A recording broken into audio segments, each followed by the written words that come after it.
आणि महाराष्ट्राला सातत्याने पांडुरंगाचं स्मरण मराठीतनं करायला लावणारी ही भाषा संतांनी जिवंत ठेवली आमच्या. आणि आमच्या या संतांच्या मध्ये मुद्दाम आवर्जून सांगते की मराठी साहित्याचा उगम कुठे झाला, अमुक साली शाळा निघाली आणि माणसं शिकायला लागली, हे आमचं आधुनिक पांडित्य झालं.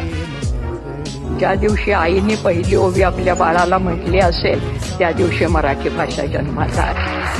कांदा मुळा भाजी अवघी विठाबाई माझी, लसूण मिरची कोथिंबिरी अवघा झाला माझा हरी, असं म्हणणारा आमचा सावता माळी त्यांनी ही भाषा जिवंत ठेवलेली आहे. फार कशाला, जनाबाई मुक्ताबाई तर आपल्याला माहितीच आहेत की विठ्ठलाला आणि जनाबाई बरोबर दळायला लागला, कांडायला लागला, पाणी भरायला लागला. जनी बैसकी नाही आला पाणी नाही सणाला, मुद्दाम बोली भाषेत सांगते. जनी बैसली नाही आला पाणी नाही सणाला, हाती घेऊन घागरी देव निघाले तातडी, जनाबाईला आंघोळ घालायला. ही आमची मराठी भाषा. आणि या मराठी भाषेला अभिजात दर्जा मिळालाय. या सगळ्यांना मिळून हे अभिजातपण आलेलं आहे. जास्त आत्ता बोलत नाही, पण आमचा हा विठू सगळ्यांना आपल्या पदराखाली घेणार आहे, आपल्या सावलीखाली घेणार आहे.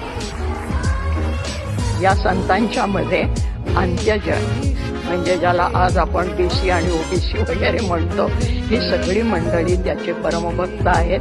हे कुठल्याही शाळेत शिकले नाही, त्यांना कोणीही शिकवलं नाही, आणि तरी सुद्धा ते मराठीमध्ये काव्य करत होते. याचा अर्थ मराठी फक्त लिखितमध्ये नाही, ती बोलीतनं निर्माण झाली, बोलीमधनं पसरली, आणि म्हणून शिवाजी महाराजांना खेड्यापाड्यातले मावळे मिळाले. भाषा ही जिवंत राहिली त्यांच्यामुळे. आणि भाषा हे संस्कृतीचं बलस्थान असतं. कुठलीही भाषा आजही जगाच्या पाठीवर कुठे हिंडत असलो, आणखीन मराठी शब्द ऐकायला आला तर आपण चमकून बघायला लागतो.